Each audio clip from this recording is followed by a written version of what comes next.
Welcome back. Our story takes place at Disneyland, the so-called happiest place on Earth.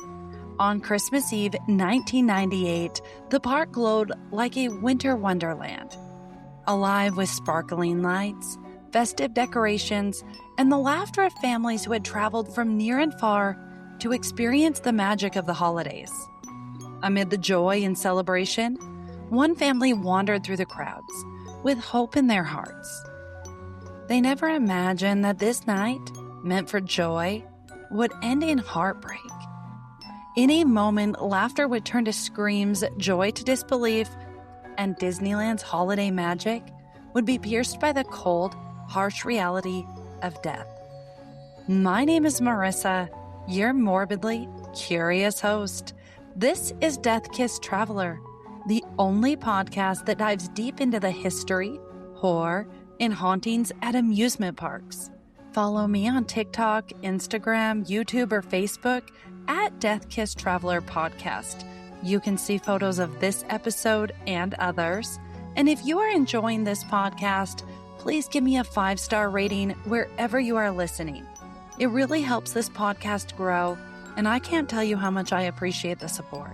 Now let's start our story of Luan Fye Dawson and how one Christmas Eve changed the lives of a family and countless witnesses forever. It's Christmas Eve 1998. The streets of Anaheim, California glow under the twinkling lights of Disneyland, the happiest place on earth.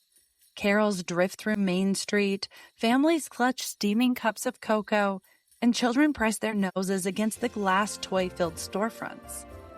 Everywhere you look, there is magic.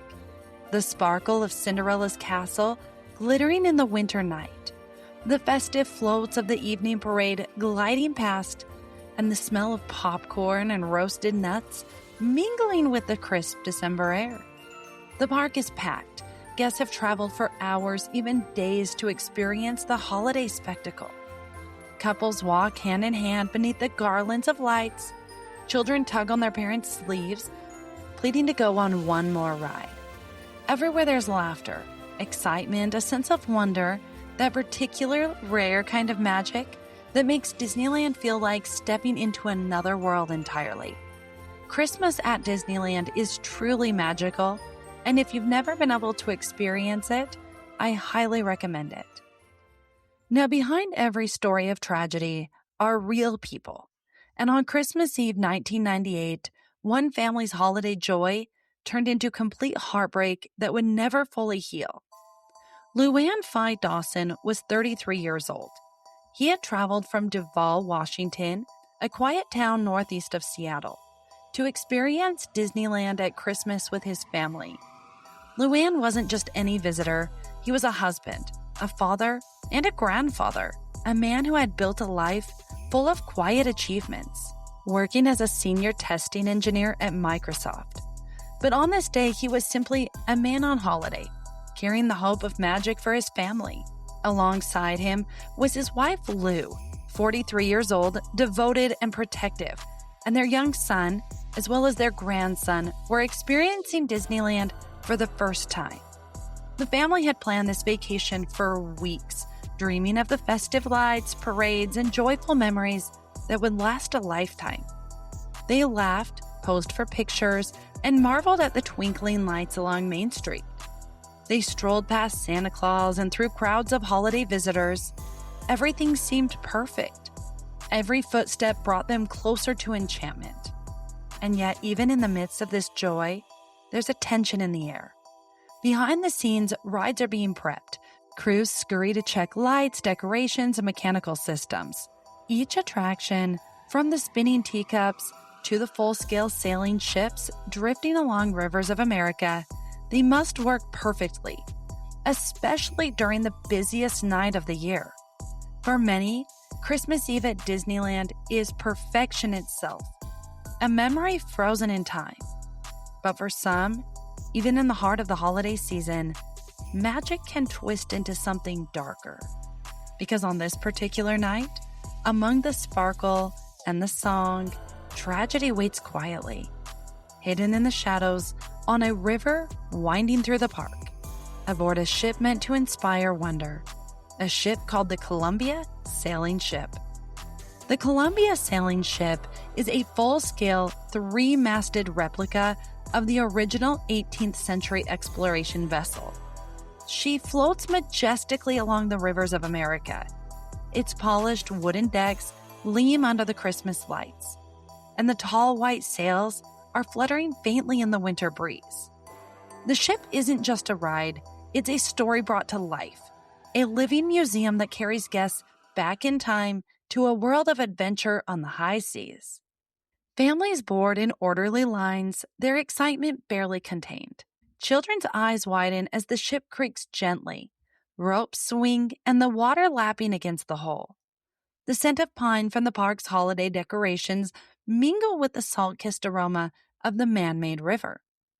Cast members in period costumes guide the passengers aboard, explaining the ship's rigging, its cannons, its historical significance. Every detail is meant to immerse guests. Every polished brass fixture, every rope coiled just so, every wooden plank smoothed to perfection. But beneath the splendor lies the fragile reality of human engineering.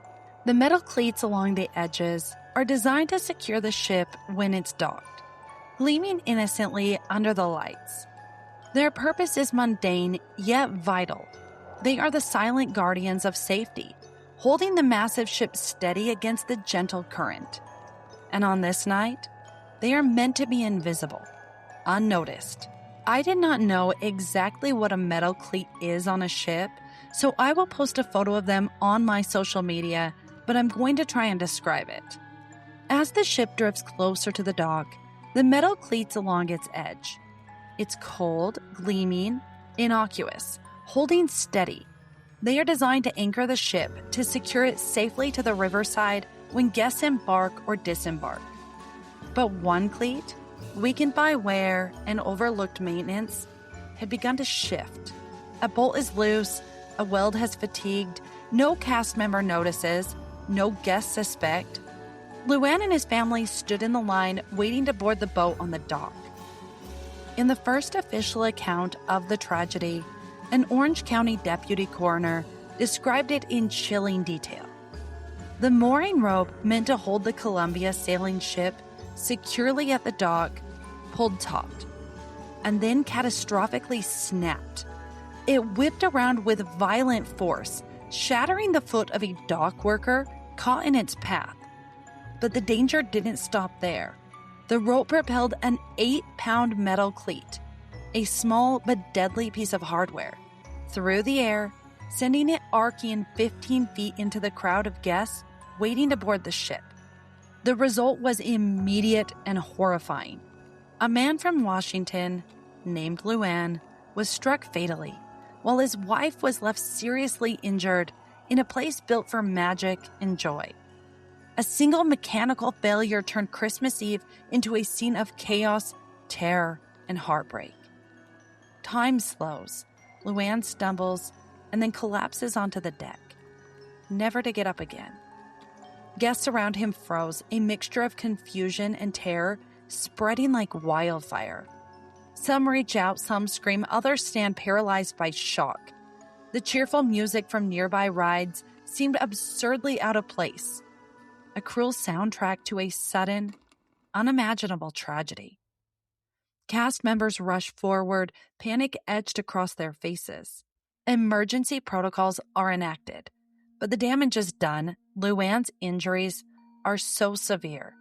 The metallic blow has struck with devastating force.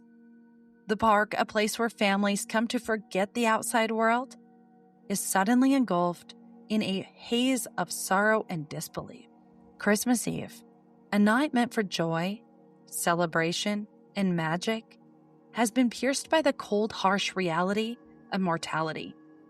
In the reports, the normal procedure when the ship is coming in too fast is not to secure the mooring line. The report said instead, workers should let the ship overshoot the dock and then reverse, gently into its position.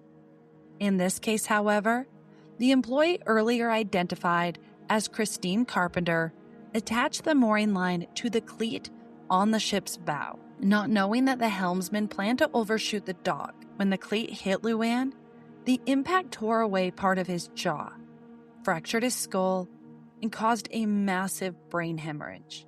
The injuries were so severe that survival was impossible. He was transported to UCI Medical Center in California, and he passed away a short time later. Luan's wife, Lou, also suffered severe head injuries in the accident. The impact left her with a partially paralyzed face and a long road to recovery. She was rushed to the hospital alongside the other victims. Christine Carpenter, the Disney employee, was also hospitalized with a shattered foot. When a police detective first responded to the accident, he was directed to wait in a conference room for what felt like hours before he was allowed to enter the park and see the scene at the Frontierland dock.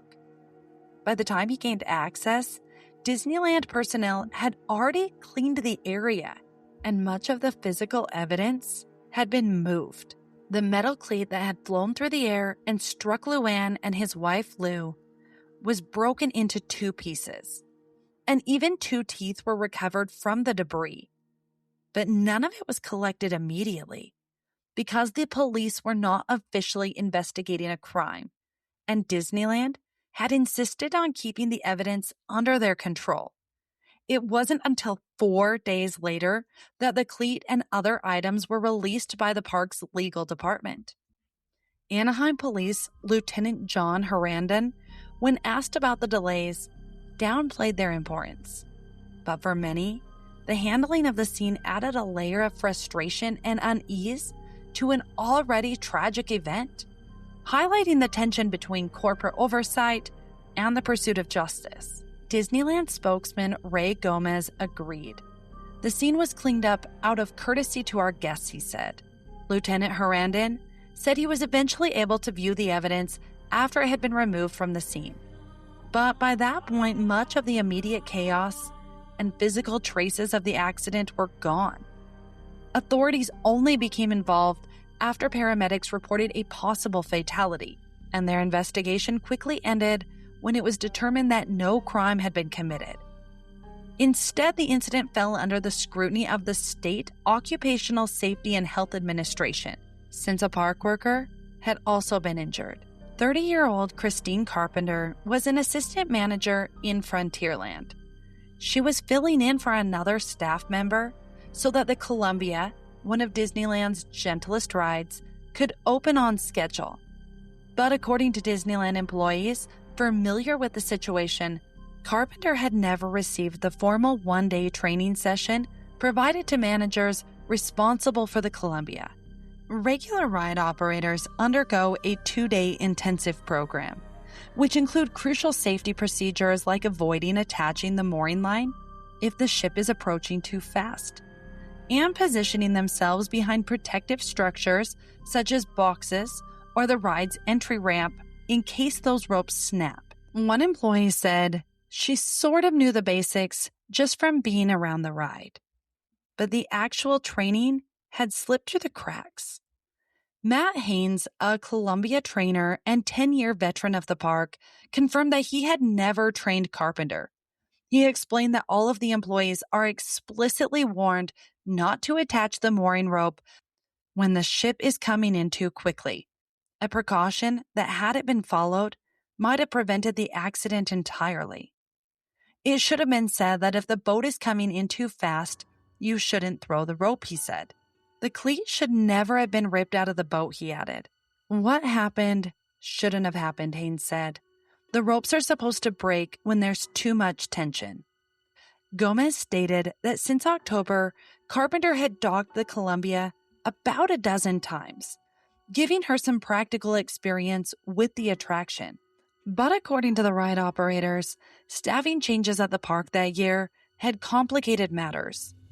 The number of hourly staff assigned to certain rides, including the Columbia, had been reduced, and managers were instructed to spend more time on the front lines.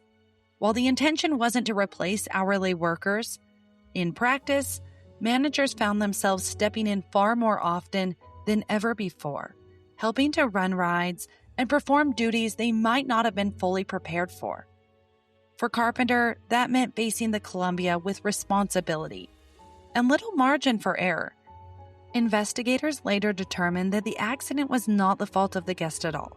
Why would it be? He was just standing there with his family. For the families present, the cast members, and the park itself, the laughter of Disneyland is forever shadowed by the memory of Christmas Eve gone tragically wrong. The Columbia, once a vessel of wonder and history, now carries the haunting reminder that even in the happiest place on earth, life is fragile, and magic can be shattered in an instant. Legal proceedings followed. While no criminal charges were ultimately filed, the incident prompted lawsuits and settlements.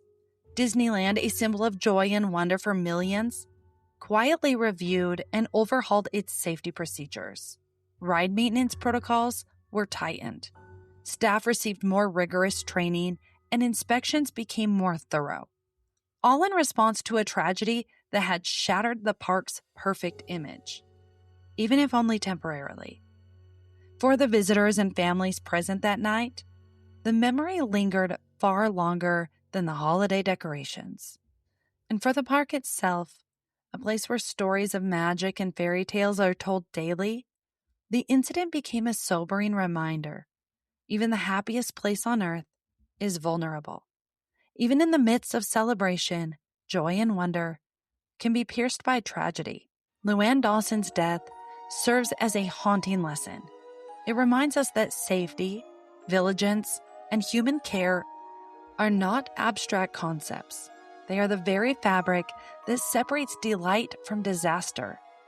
And for those who walk through Disneyland's gates, now or decades later, the story will linger quietly beneath the holiday sparkle, a shadow among the lights, a reminder that even in places built on dreams, life is fragile and magic can be fleeting. His accident was the first fatality in a ride-related accident at the park since 1984, when a woman was killed on the Matterhorn, a story for another time. Dawson became the 9th person, including visitors and employees, to be fatally injured at Disneyland since it opened in 1955. Christmas Eve is supposed to be a night of joy, laughter, and family, but for Luan Dawson and his wife, his grandkids, his grandchild, and countless witnesses at Disneyland in 1998, it became a night forever marked by tragedy.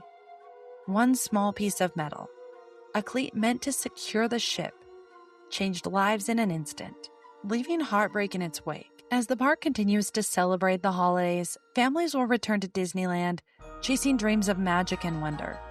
I'm one of them. I love the holidays at Disney.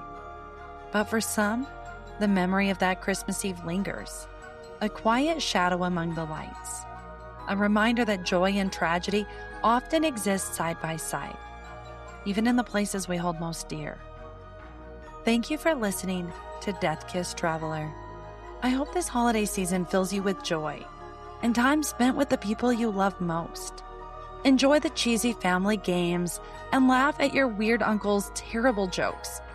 Because if these stories teach us anything, it's that life is fragile, and we never truly know when a moment might be our last. Thank you for listening to Death Kiss Traveler. Next week, I bring you another holiday episode. And this one isn't just one story. It's an entire park. I will see you next Friday. This podcast is produced by Sunkissed Traveler. Are you thinking of a vacation? See show notes for details or visit sun-kissedtraveler.com, the travel agency that can help you plan the perfect vacation. Happy holidays from Death Kiss Traveler.